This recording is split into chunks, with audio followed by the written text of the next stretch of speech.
नमस्कार दोस्तों, आज हम आपको बताएंगे सीनियर सिटीजन्स को मिलने वाले ऐसे 7 छूट जो इनकम टैक्स में उनको मिलती हैं, जिसके बारे में शायद आपको नहीं पता होगा। ये छूट सिर्फ सीनियर सिटीजन्स के लिए हैं। यहाँ सीनियर सिटीजन की परिभाषा 60 साल से ऊपर की उम्र की है। हालांकि कई रिटायरमेंट के केसेस में या कोई स्कीम में आपने इन्वेस्ट करना है, जैसे कि SC/SS के अंदर इन्वेस्ट करना है, तो सीनियर सिटीजन की परिभाषाएं अलग अलग हो सकती हैं। लेकिन जब बात इनकम टैक्स की है तो सीनियर सिटीजन का मतलब जिसकी उम्र 60 साल से ज्यादा है। सबसे बड़ा और पहला फायदा तो मिलता है इनकम टैक्स स्लैब में। ये बहुत कॉमन है, ये हम सब जानते हैं कि आम नागरिक को छूट मिलती है जो बेसिकली इनकम टैक्स की वो 2.5 लाख की, लेकिन सीनियर सिटीजन को 3 लाख तक इनकम टैक्स में छूट है। और सुपर सीनियर सिटीजन यानी कि जिनकी उम्र 80 साल से ऊपर की है, उनको 5 लाख तक की इनकम पर कोई टैक्स नहीं पड़ता है। इसी के साथ जो जनरल सिटीजन है 60 साल से कम उम्र के, उनको 2.5 लाख रुपए के ऊपर 5% टैक्स देना होता है, यानी कि 2.5 लाख 1 रुपए से 5 लाख रुपए तक 5% टैक्स। लेकिन जब सीनियर सिटीजन को 3 लाख की छूट हो जाती है तो उसका 5% टैक्स का स्लैब सिर्फ 2 लाख रुपए का रह जाता है। और सुपर सीनियर सिटीजन के लिए 5 लाख रुपए तक की इनकम 100% टैक्स फ्री है, उसे कोई टैक्स नहीं देना होता। नंबर 2, सीनियर सिटीजन्स को जो ATTTB की रिबेट मिलती है 50,000 रुपए की। सीनियर सिटीजन ने इंटरेस्ट इनकम जो भी की है, चाहे वो बैंक से है या वो पोस्ट ऑफिस से है, किसी इंडिविजुअल से नहीं, किसी अपने दोस्त को आपने उधार दिया है उससे आपको इंटरेस्ट की इनकम आ रही है, वो यहाँ ऐड नहीं की जाएगी। सिर्फ पोस्ट ऑफिस या बैंक की जो FDs वगैरह हैं उनके अंदर जो आपने इन्वेस्ट किया है, उससे अगर आपको 50,000 रुपए की सालाना इनकम होती है तो उस पर कोई टैक्स नहीं लगेगा। ये एक्स्ट्रा छूट है।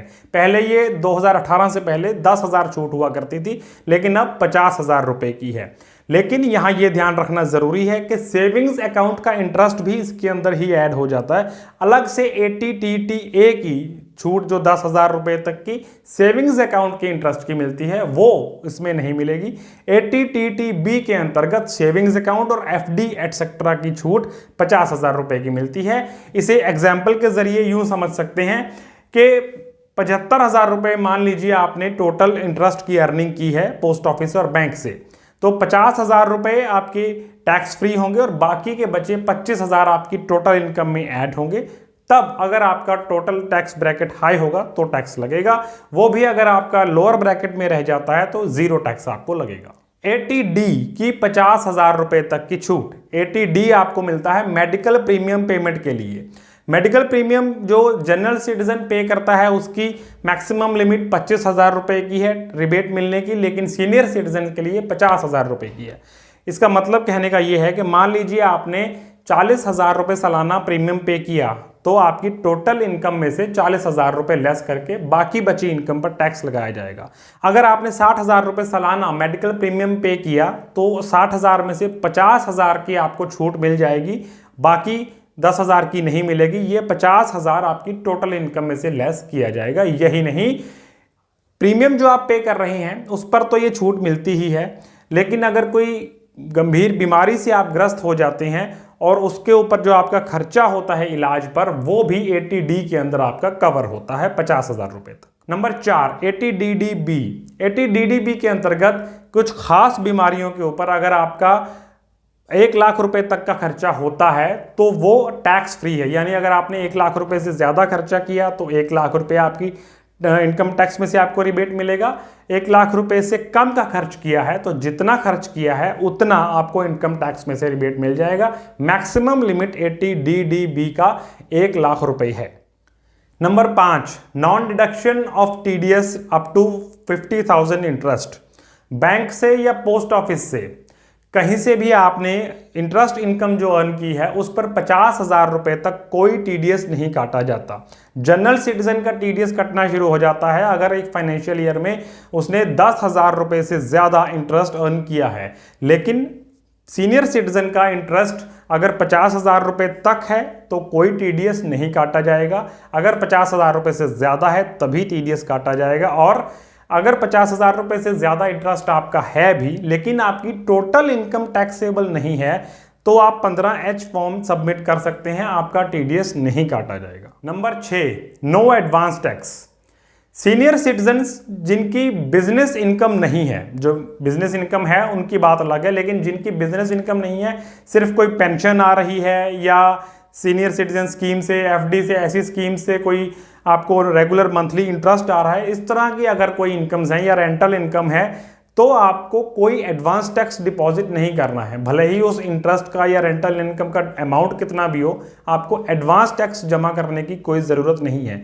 इनकम टैक्स जहां बनता होगा वो देना होगा, लेकिन एडवांस टैक्स की क्लॉज आपके लिए नहीं है अगर आप सीनियर सिटीजन हैं और आपकी कोई बिजनेस इनकम नहीं। Number 7, reverse mortgage scheme. इस स्कीम के बारे में लोगों को नहीं पता है। आमतौर पर सीनियर सिटीजन बहुत कम इस स्कीम को जानते हैं और बहुत अच्छी योजना है।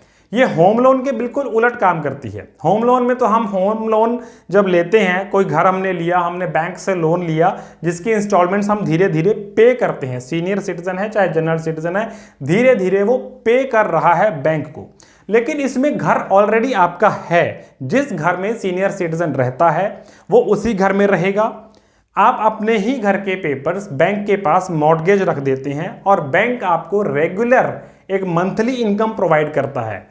मान लीजिए बैंक ने 10,000 रुपये महीना आपको देना शुरू किया, वो आपके लाइफ टाइम तक आपको 10,000 रुपये महीना देता रहेगा। आपने बैंक को कुछ और नहीं दिया, सिर्फ अपने घर के पेपर्स दिए हैं। आपके लाइफ टाइम तक 10,000 रुपये महीना या जो भी अमाउंट है वो आपको मिलता रहेगा। और जब इस तरह से ये मॉर्गेज रखने वाले की डेथ हो जाती है, उसके बाद उस घर को सेल करके जो भी अमाउंट आता है वो इंटरेस्ट समेत उस घर की जो कीमत बैंक ने वसूल की है उसमें से काट करके बाकी बचा अमाउंट लीगल हेयर्स को या नॉमिनी को पे कर दिया जाता है। लेकिन इसका सबसे बड़ा फायदा यह होता है कि जो 10,000 रुपये महीना या फिर कह रहा हूं what ever be the amount, जो अमाउंट आपको हर महीने आ रही थी वो सीनियर सिटीजन के लिए 100% टैक्स फ्री होती है। रिवर्स मॉर्गेज स्कीम बहुत अच्छी स्कीम है जिसमें सिर्फ अपने घर को गिरवी रखकर आप सीनियर सिटीजन अगर हैं तो एक रेगुलर मंथली इनकम जनरेट कर सकते हैं, जिस पर आपको कोई इनकम टैक्स नहीं पड़ेगा। रेगुलर मंथली इनकम आएगी और उसको रीपे करने का आपका कोई टेंशन नहीं है। सिर्फ जो सीनियर सिटीजन है उसकी मृत्यु के बाद वो मकान बेचकर या वो प्रॉपर्टी बेचकर बैंक अपने पैसे वसूल लेगा और बचे हुए पैसे आपके लीगल हेयर्स को दे देगा। Very simple. दोस्तों ये थे सीनियर सिटीजन को मिलने वाले इनकम टैक्स में 7 main benefits. Reverse mortgage scheme पर एक अलग से वीडियो हमारा जल्द आएगा, देखना ना भूलें। वीडियो को लाइक करें, चैनल को सब्सक्राइब करना ना भूलें। देखते हैं डिफरेंट मूड्स। Thank you.